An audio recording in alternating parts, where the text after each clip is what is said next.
to get over your fear of the dark and other astronomy topics on episode 492 of the Actual Astronomy Podcast. I'm Chris, and joining me is Shane. We are amateur astronomers who love looking up the night sky. This podcast is for everybody who enjoys going out under the stars. So, Shane, you were doing some reading of the Cloudynights forum, but maybe I should ask if you were out under the stars yourself at all. I was under one bright star Wednesday. I had I assume my, you're doing some solar observing or were I abducted by was, aliens. yeah, solar observing. I had my team over for a barbecue. Usually do that once a summer. So there's about 22, 23 of us, I think, in the backyard. And it was probably the hottest day of the year, I think, so far. And clear skies. So had the 40 millimeter H alpha double stack out and was showing folks some prominences. There's a filament, a pretty large filament on kind of the bottom left quadrant. There wasn't a ton of prominence activity, but enough. So yeah, it was kind of fun. And for I think most of the team, they've never looked through. Well, some of them would have looked through it last year when I had the barbecue, but they don't get those views very often, if at all. Mm, So it was kind of enjoyable. yeah, and that's quite the setup you have there. Which scope did you have set up? I just had the 40 millimeter double stack. It's a little easier Okay. to just take that out quickly. The 90 millimeter, it's a few trips because I have to get the TSA 102 out there, and with that telescope, I typically take the mount out first, then the telescope, and then when I'm doing the H alpha, then I have to get all of that stuff set up as well. And I was running out of time with hosting responsibilities, so quick and Yeah, easy was the order of the day. yeah, nice. Yeah, how about you? Were you able to do any astronomy? Just a little last night in between when it, started to get dark and when the moon came up. But yeah, I think last night would be about the first night it would be dark for an hour or more. Mhm. However, the moon was going to be interfering with that time of night anyway. So yeah, I just went out around 11 for about 15 minutes and kind of panned around a little, but it was still so bright. Mhm. I took a couple just iPhone shots of the sky just to see, well, maybe I can see more stars through the iPhone. But it actually just brightened the sky up hugely, Mhm. such that you could hardly even see any of the stars. Yeah, it's still just way too much astronomical twilight at this time. But I had a view. I looked at Antares, but I couldn't see M4 next to it. The only thing I was really able to see was M22. Um, and just kind of picked out a few of the star patterns. But like in the north, like it was just like still almost as bright as it is now. It seemed right. So yeah, we probably have until next weekend, maybe. Yeah, next weekend is the first weekend without the moon, where if there's no clouds and smoke, then we should be able to observe. We've had a little smoke here and there, but we've kind of been lucky where it's just moved in for either a night or a day, and then totally cleared out. Versus the past few years, where when we've had smoke, it never seems to leave, right? So I mean, Yeah, we've been yeah. fortunate in that respect. Yeah, it's far easier to deal with this summer. Like we've had a few stretches of smoke, but like you say, it lasts a couple days and then it's gone. So that's been nice because yeah, the like last summer, it felt like the entire summer we were under, a blanket of smoke. So Yeah. it's nice that we don't have it quite as bad this year, but I know others do. It's the smoke is still there. It's just favorable wind, I guess, is keeping it away from us. Yeah, yeah, and then this is, I think, just about our worst fire season ever here. I think just about 2 million hectares have burned in our provinces north. I mean, some of those. There was one fire called the Shoe Fire, strangely enough, and then it encompassed 555,000 hectares, give or take a few hectares, which is essentially the same size as the province of Prince Edward Island. I think Prince Edward Island is that size when the tide is in. Yeah. So Yeah. that is really hard to get one's head around that a fire could be just one fire could be that big. And we've had, I think they said we've had like 350 fires so far or something, and we've had several that are in excess of 100,000 hectares Across Canada? here in Saskatchewan. Oh, okay. Interesting. Yeah, Yeah, there's I get some like daily distributions from the province of like kind of the emergency response through work, and I think there's 67 active fires right now, yeah, and I can't remember how many are controlled, but anyway, it's just sort of it seems like this is just part of summer now. yeah. Well, I mean, that's t this year will be 10% of our forest here. If we get a few seasons like this more, then there just won't be any growth to burn. It will Hmm. just start to become grasslands up there too, sadly. Hmm. So they say that's the way it's going, that it's going to go through a hierarchy of different species, and then it will just become a grassland up there too. So, Oh wow. all right. So, what are we going to chat about today? Well, you sort of mentioned Cloudy Nights. I didn't actually read any of the threads, but if you go to Cloudy Nights, they have an area in the forums called General Observing and Astronomy, and there's a number, like just about any given time, at least for me, there's a number of interesting threads going on in there, and just thought maybe you and I could talk about some of Sure. the threads, just our thoughts, and that'll be the episode. Sure. Sounds good. So, where would you like to start? Well, I see you've got some eye patch details here in the notes. Is that a good place? Yeah, yeah. So, did you, I mean, eye patches are one of those things that come up with amateur astronomers frequently enough. I've seen people use them. I've read about people using them. Not sure if that one kind of particularly caught my attention because it seems to sort of be I mean, in my opinion, it's a little bit of a myth. But I don't know what your thoughts are if you've ever tried an eye patch at the telescope. Well, I think there's two ways to use the eye patch that I've read about. One, you put it over your observing eye, so that when you're not observing, it's not exposed to any light at all, and you sort of preserve your dark adaptation. Um, I've never done that, but Mm, I've read about it. Some people I think do enjoy that, especially if they're going indoors or around any sort of light that may jeopardize some of their dark adaptation. mm, But another way that people use it, and this one did intrigue me quite a bit. I've never tried it either, but I was about to, but I went down a different path, and this is where I ventured into bino viewing. But one of the things that would end my nights sometimes, if it was like a longer night and I was doing a lot of observing, is just eye fatigue of keeping one eye closed while the other mm, one's open at the eyepiece. So what some people do is they wear an eye patch over their non-observing eye, and then they can keep it open and it's not really distracting them while they're observing with their other eye. And it can reduce some of that fatigue of keeping one eye closed all of the time. mm. So that use case is kind of interesting to me, but like I said, I haven't tried it, so it's hard for me to comment on whether or not it would work. I think it would work. Now, some challenges with me, and this would apply to you too, I guess, Chris, is we both wear eyeglasses, Yeah, so yeah. doing an eye patch is kind of a pain that way. You could just block out a lens. Yeah, maybe. And then like, you're going to at least I would constantly be lifting it up when I'm reading my star charts, and pretty much Yeah. anytime not at the eyepiece, I want both my eyes. I don't want just one eye anymore. So I don't know. It's an interesting concept.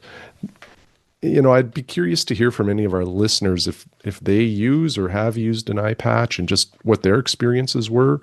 It does seem to me like a little bit of a pain, perhaps, but Mm. perhaps that pain is well worth the ergonomic gains you get, and maybe protecting yourself from a little bit of light pollution.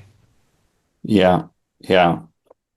So I I agree with where you say that there could be a use case for people who are like very particular people in very particular circumstances who have trouble sort of focusing their attention on the one eye that's going through the telescope. And that can take some practice. Like for me, at this stage. Like I can just keep both eyes open and essentially I just don't process the information from the other eye. I Hmm. don't like get eye fatigue or anything like that. Um, it's not even something that that's ever really registered. But like for you, it could be different. For other people, it might be different still. So I could see a bit of a use case there.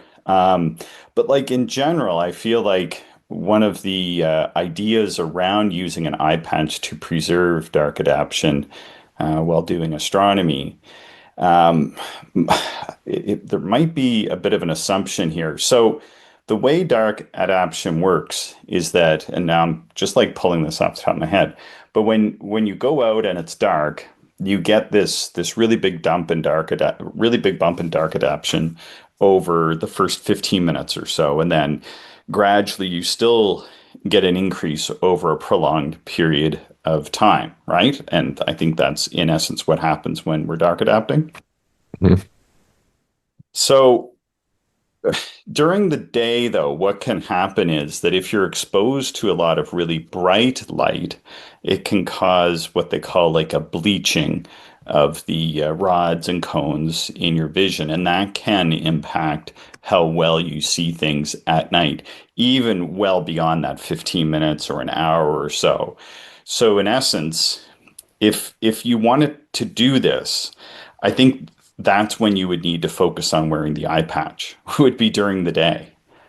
I Hmm. think that could prove to have some positive impact. But I don't know that I've ever read people doing it that way. I've read some old-timey observers who would sit in a closet all day waiting for it to get dark, like Barnard or somebody like that.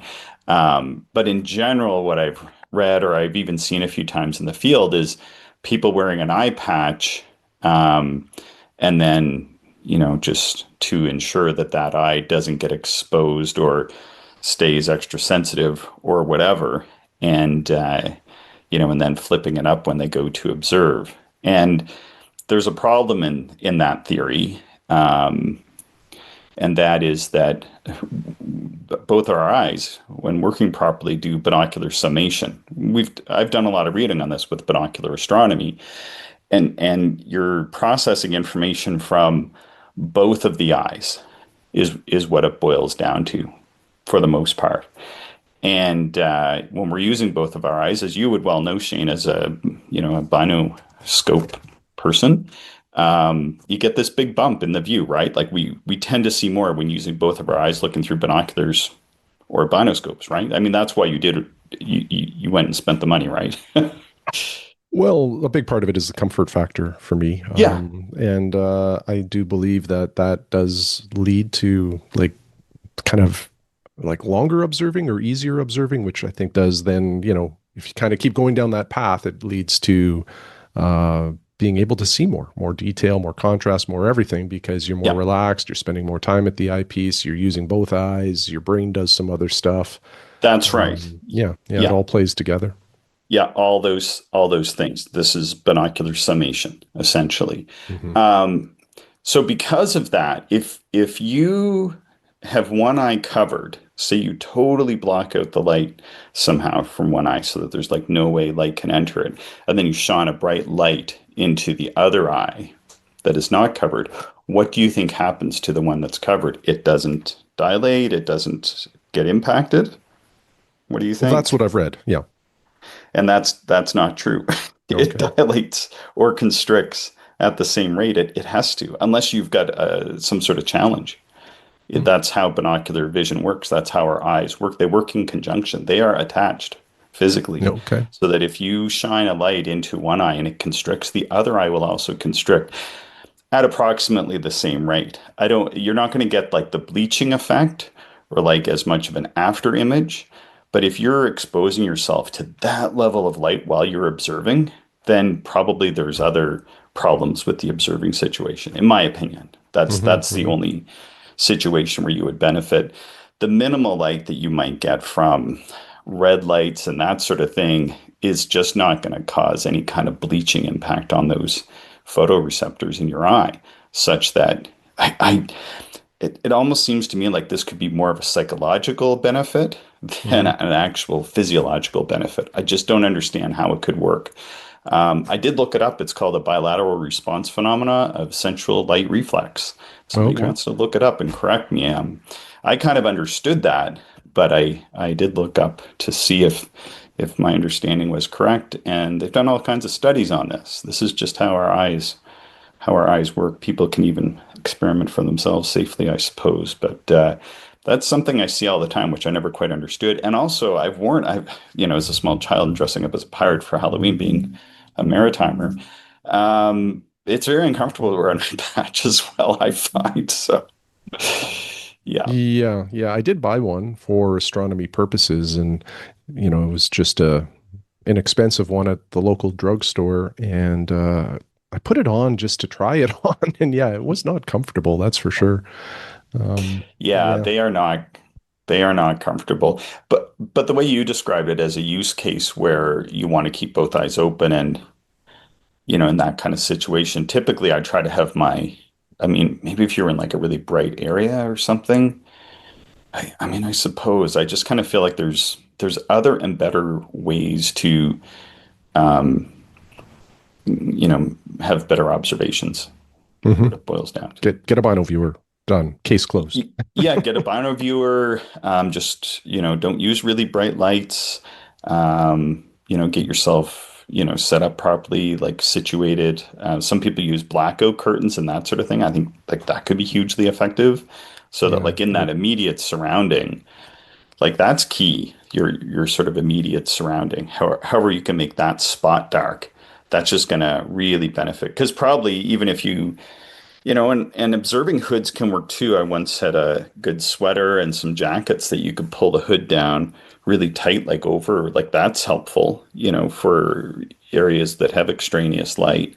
But I think it's controlling that and in and around the telescope too. So anyway, hmm those are my thoughts. I kind of put that one in because that's one I do see a lot and always kind of confused by it. Like I said, I understand your like the use case you described, that makes sense, but it's still so uncomfortable. I feel like the discomfort of it would negate any kind of benefit, right? Like you were saying, Bino viewer, the one thing that you get a big bump from is just the comfort. That's the huge thing that I hear. It's a huge thing I get with using regular binoculars. And hmm now we're going to make one eye really uncomfortable to benefit the other eye marginally.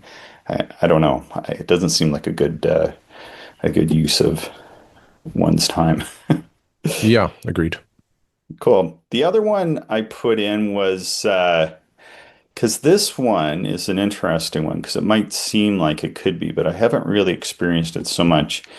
Uh, and I think there could be some confusion here on some newcomers' part. Now we did chat with somebody, can't remember their name. We read their email, and yeah. Anyway, the one was amateur astronomy. The amateur astronomy community um, is the amateur astronomy community elitist? Hmm. Interesting. Let me stoke my stovetop pipe and put on my velour smoking jacket while I have my butler throw another log on the fire and polish my brass telescope before we answer this. your your personal note taker to capture your Mm, observing records. mm, exactly. Yes, yes. Yes, yes. Yeah, I don't know that I've ever come across that. I mean, I think we all take pride in our gear and our setups and things like that, but I wouldn't say it's elitist. Now you will, and we've talked about it lots, you will run into people that get fairly, I don't know, vocal about too much light or white light or things like that, and they'll let you know about it if you're at a dark site. Yeah. Yeah. That's, I would say that, I don't know if it's common, but I've come across that many times. Um, and sometimes you'll get a little bit of a segregation with the astrophotographers sort of collecting on one area and the Mm, visual folks on another area. And I think that's just more out of respect for each other. The visual astronomers sometimes will get a little annoyed with the extra light that the astrophotographers typically have with, the LCD screens or laptops, or they usually have a little more gear with a little more light. So, hmm sometimes that happens, but I don't know. Outside of that, I've come across people that have exceptionally expensive gear, and they act and behave the same way as people with very modest gear. So Mm. that's kind of my experiences. I don't know, Chris, what have you come across? Yeah, that's basically my experience as well. I'm gonna go back to one of the points you made on you know, the rules basically, I think is what it boils down to, and that's what we talked about in one of our recent episodes. And sometimes I wonder if those can perhaps feel elitist. And the reason why I say that, I'm going to give a specific example that I experienced where somebody might thought I was being a bit elitist.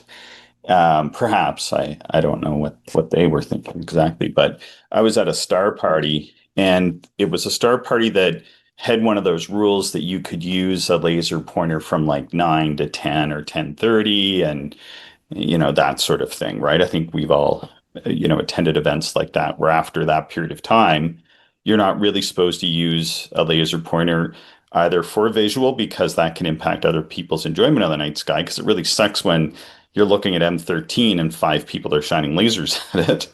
Hmm. Um, or if somebody's taking astrophotos to reference our astrophotography friends, and then there's five lasers pointed at M13 and they're trying to take a photo of it, that also is really unkind. Anyway, and the one thing I experienced once was outside of those hours, getting towards the midnight hour when everybody's sort of at peak observing. I was at a star party, and one individual was using a laser pointer that was too bright anyway. One, two, I think they were using like a white flashlight, and they were not really necessarily that much of a newcomer, like somebody who's been doing this for like say 2 or 3 years. Hmm. And typically, in my experience, if you go over and just kind of talk to the person, they're pretty cool. They're like, "Oh yeah, yeah, sorry about that. I forgot." Like usually, I just observe alone or whatever. Never been a problem. And when I went over and talked to that individual, they got really mad at me. Oh, wow. And I was kind of like sort of taken aback, and they lectured me that their night vision wasn't that good, so that such that they couldn't really use a red flashlight. They had to use a white flashlight, and that they had a lot of trouble seeing the stars. So they found it best to point them out with a laser pointer, and then confirm what they were looking at with somebody else nearby. Mm.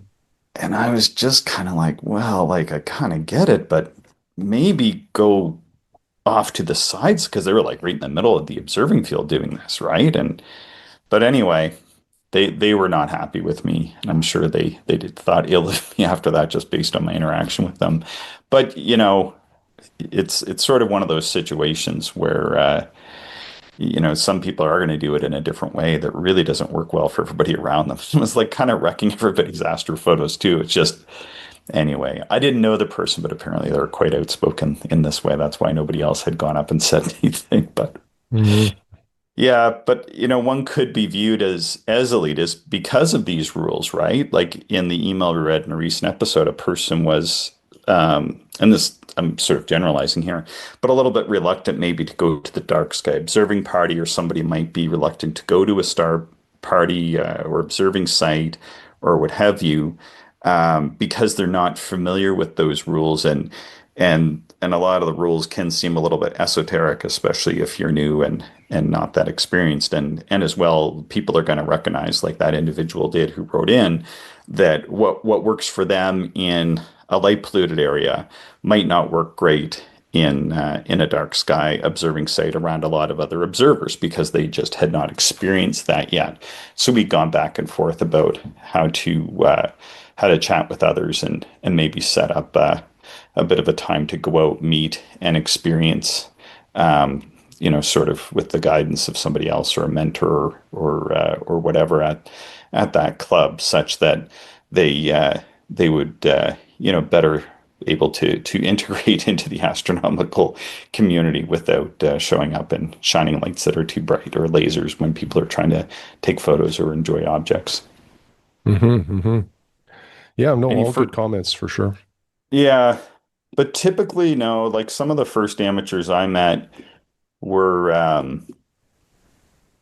well, the first ones I met were the Brits, and those folks certainly were not elitist. And then the folks at in the Maritimes, and yeah, like they were so kind, friendly, and had great gear, and I couldn't believe how generous they were with it. Just give me the sort of the keys to their telescope when they were done observing for the night and told me to lock up when I was done, kind of thing.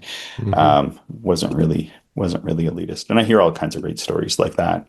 There are a lot of different people in astronomy, though. Like, I mean, you know, I work in computers and some other roles, and the folks that I've met have met some of my best friends observing have been like motorcycle mechanics or grain inspectors or people that I may not have ever otherwise met in my life. Hmm. So you can meet a lot of different and interesting people, and then as well like people with different views and ideas and all kinds of different backgrounds and life experiences and that. And sometimes I don't think we get as much of that in life these days as we all ought to. So I think it can generally be a pretty good thing. Yeah, yeah, no, I totally agree. It's the social engagement when I observe is like very enjoyable, and I really Mm, do enjoy observing with people more than I usually enjoy observing just by myself. You see a lot of different objects, you have a lot of great conversations, and just kind of keeps the energy going for the night. yeah, yeah, exactly. The other one I put in here that kind of rung a chord with me is the I think all it said was eerie noises at night or something to that effect, which is certainly something that I've dealt quite a bit with. Oh, I didn't put owls in here. That almost should be. I think that was one of the first things I experienced is I honestly don't know that I'd ever really heard an owl before I started doing astronomy, and less so here, but particularly in Nova Scotia, we have a lot of like owls at night, really, really big ones. And you hear and see them like pretty much any site that's good for observing, you're going to see and hear owls.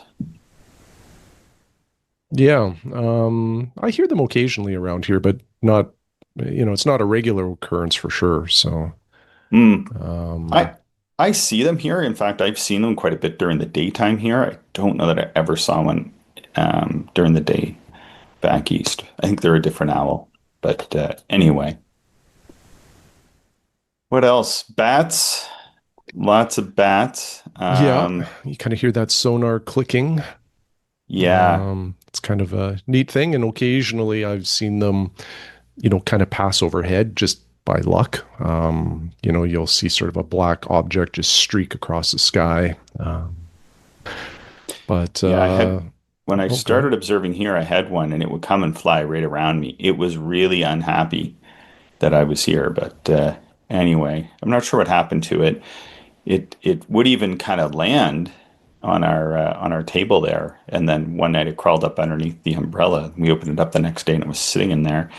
Um, but yeah, I don't think I saw it last year, but I used to see it quite a bit. But I observe in the observatory now, and I don't think for whatever reason there's as many bats around the observatory. The other thing is that my neighbor put up a big bat house, and it Oh, makes me wonder if they're all kind of living off in that bat house, which is a little bit further away than wherever it was they were getting up underneath here. interesting. Let's see, deer. Here we get deer crashing through the trees quite a bit. That was one thing I hadn't really experienced before because in most of the other sites that I've observed at around, typically it's wide open plains, and typically you don't really hear the deer. But here they just go crashing through the woods, and that really kind of creeped me out a little bit at first when I started observing it at this site. Yeah, yeah, yeah. Yeah, and you know, sort of the trees and any sort of shrub or bush that might be there also can kind of overactivate your imagination a little bit too. Mm, And sometimes if you hear a weird noise, your brain starts to, you know, develop worst case scenario outcomes, and that can really start to become a distraction while you're observing. I know I've let my imagination run wild a couple times, and it just becomes a little unsettling and not quite as mm, enjoyable because you're just not as relaxed anymore. yeah. Yeah, and I mean, we live in an area where there can be bears, I suppose. I've never seen a bear around here, but I've heard of them. And then the other thing we can get are cougars, are not uncommon, perhaps not as uncommon as bears. I don't know, but I have seen a couple cougars, not here, but I actually saw one in the city, like really close. And while I was driving, and I was with my wife, so I knew it wasn't like my imagination or anything because I couldn't believe what I was witnessing. Um, so yeah, you don't want cougars around when you're observing. That's for sure. Yeah, yeah. We do have, like as far as wildcats go, we do have some. I think it's more likely that you would see a lynx around here. And the odd bear does come around, but moose are also becoming a thing. And Yeah. that's a big animal, so that's one to be aware of for sure. Well, that's what happened with this cougar is that there was a moose that passed through not far from my subdivision, going along the river where there's a path, and sadly it was ill, and they had to put it down. Um, And then it was that night that I was driving home, and it's this dip sort of in the road that goes into my subdivision. It goes down a little, and there's no houses right there. It's where the river is. And just as we got to where the river is, this giant thing jumped up on the road. It was far enough ahead I could put my brakes on, but it was like, and it walked right in front of our headlights, maybe like 50 or 80 feet out. And it was massive. Like it looked like as big as a person, like sort of, walking on all fours maybe. Um, Never saw anything like that before. It was just unbelievable. Hmm. But yeah, that was pretty wild. But that was once I saw that. But that let me know they are around. Hmm. They are around. Um, let's see, porcupines and raccoons. I was at a star party once, and there was a raccoon or a porcupine in a tree. I think it was probably a porcupine, and it was like yelling at us. That was really weird. Very Yeah, what strange. actually gives me like the most cause for concern, I'm really not too worried about any sort of predatory animals or anything like that because Are they're, humans. Yeah. yeah, well, those animals are more scared of us than we are of them. And but what I do get a little nervous about is a skunk or a porcupine because sometimes they'll just wander around and they seem to Oh care a yeah. lot less, and they can be that can be a real problem for you. Yeah. I've never really seen a skunk. I've smelled them like just in the air somewhere.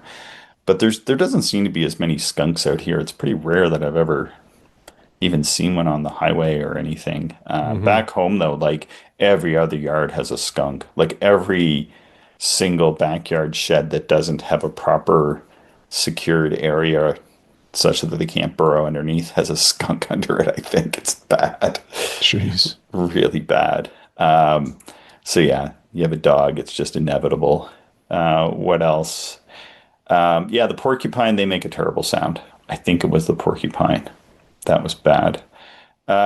Beavers, I've heard a lot of beavers at night. And the first time you hear it, it's not what you think. Like they will like follow the bush or something, and then they like down in the grasslands where they are, they'll like they monitor the water level in their dam, and then they release and then stop the flow. So you'll be observing, then suddenly you hear all this water flowing. Like, what's going on, And Hmm. it's the beaver playing. Um, what else? Coyotes. Here, a lot of coyotes. Hmm. A lot of coyotes here, anyway. Yeah, and pretty common around sunset. And then a little bit throughout the night, they'll start chirping. Yeah. I did hear wolves one night in Grasslands West Block, and I talked to the park staff the next day because I didn't think that was even possible. But they did say occasionally one will roam up from, or, some will roam up from Montana, which is just Yeah. like a couple kilometers away. Yeah. But like that was while I was sleeping in my tent. But that was also it was interesting. It was kind of neat to hear them. Yeah. I may have been there. It may have been one of the nights I was there because I did hear them once as well. But it was just once there, and heard them in Algonquin as Mm. well when we were observing up in there. One of the thing I've heard some weird rusty hinges and flagpoles and like stuff like if you're around during the day, you don't hear. And then at night, everything's still and there's a little breeze. And then suddenly there's this creaking, rusty hinge somewhere, on a flagpole or a gate or something. That can be a bit unnerving. Yeah, and things But things do sometimes sound different at night. And just back to the coyotes, is they're like kind of masters at making it sound like there's many of them when there's maybe yeah, one we or had that two. one. Yeah. Yeah. Yeah. Kind of neat. Yeah, we have feral and non-feral cats around here. We've got a cat around here right now. It's just someone's cat that they let out for the summer, and it's decided it wants to live on our property and sadly eat some of the birds. I really wish it would eat some mice. Um, Ground squirrel digging under tents. That's another one that I've heard that can be really Hmm. weird, or gophers or whatever they are. Um, yeah, that can be a very strange thing to hear at night. Yeah, there can be some weird sounds at night. That's for sure. And typically it feels like whatever is making a sound is a lot closer. It feels like it's right there, but Yeah. typically it's much further away. Yeah, and one thing I like to do to overcome that, because again, it can be unsettling, is A, observe with friends. There's, strength in numbers. And then the other thing is, for me at least, like, don't set up right beside like a shrub or a bunch of trees, if possible, because just having some open space is, at least for me, a little bit of peace of mind as well. Yeah. Yeah. I think it's just a rinse and repeat kind of thing because you need to go out and just do it a lot. And Hmm. after so long of really nothing ever happening, you just really don't worry about it that much. The Yeah, for coyotes sure. can, like, it depends. Sometimes they can come pretty closer because there's a ridge up in behind us, and sometimes they'll travel. They will not sometimes they travel along that ridge. I'm sure they do it every night. And sometimes they can call out when they're on that ridge, and it's like, well, you know how close it is. It's like 100 feet away, but Hmm. it's up. It's not like they're not right there, so they're comfortable. I should be comfortable, but like line of sight goes, it's probably not 100 feet. It's probably 150 or 200 feet, but it's still pretty close to have a coyote calling. Like Hmm. that's really loud. Hmm. So I've only had them in the yard here once, and not when I'm observing, just when I've been staying here. Let's see. Yeah, sounds at night. Yeah, it can be a little bit spooky. That's for sure. But typically, I've never really had the worst thing I ever had happen is a dog in a local neighborhood wandered over and came up and licked my hand when I was looking through the telescope and unaware that this friendly dog had meandered into the observing site, and that really scared me. That was the scariest thing that ever happened to me observing. Yeah, well, you don't know what's happening at the start of that encounter, so you Yeah, you need to you need to figure that out quickly, and hopefully you know you haven't freaked out by that point. yeah, I did see a UFO once. Oh, really? Yeah, oh Tell yeah. me more.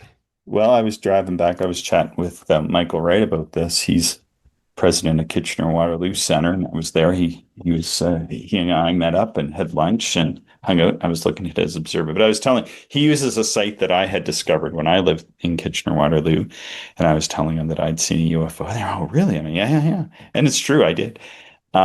I was driving back. It's this long lane, and at the end of this lane, there's this rise and this huge culvert. I don't know why, but this is just the way it's set up, and you can observe on there in and around this culvert. End of the night, there's a turnaround spot. So I turn around, come back, and I could see this green orb, and it was like going up and down. It wasn't like stationary or traveling in a straight line. It was like going up and down, like bobbing, right? Hmm. I mean, just like, I mean, and I'm looking at this thing and it seems like it has extension, like that I can really see it. And so I'm driving, I'm kind of slowing down because I'm like, is this small and in the field or really big and like a mile away? But it kind of seemed like it was fairly close, like it was low, super low. So whatever this is, it can't be too far. and it's going up and down. And then all of a sudden, this deer goes right in front of me, and I realized it was my headlight reflecting off their eyeball. Hmm. And it totally looked like a UFO right into like because you wouldn't think, but it was just like the angle of the deer, the angle that the deer was running on in relation to my headlight beam was such that it kept it just at this peak illumination. And then after it passed by, I was like, oh, Wow. that was my UFO experience. There we go. Mystery solved. Somebody was writing about visual halos around bright objects. Certainly seen this as well, like tired, dry eyes. Often telescopes will have this. You can see like a little bit of chromatic aberration, or like even really well flocked telescopes can have a little bit of light scatter, Hmm. and that sort of thing as well. High cloud or a little bit of smoke high up, and fog or fog on optics as well can cause those halos. But typically, nothing to worry about. Doesn't mean your gear is broken or messed up or anything. It's all good. Yeah, foggy optics is like I've encountered this many times, and usually what it is for me, it's a little cooler out, and at some point, as I was breathing, my mouth was or nose was close to the eyepiece, and I breathed on the objective lens and fogged it up, and Hmm.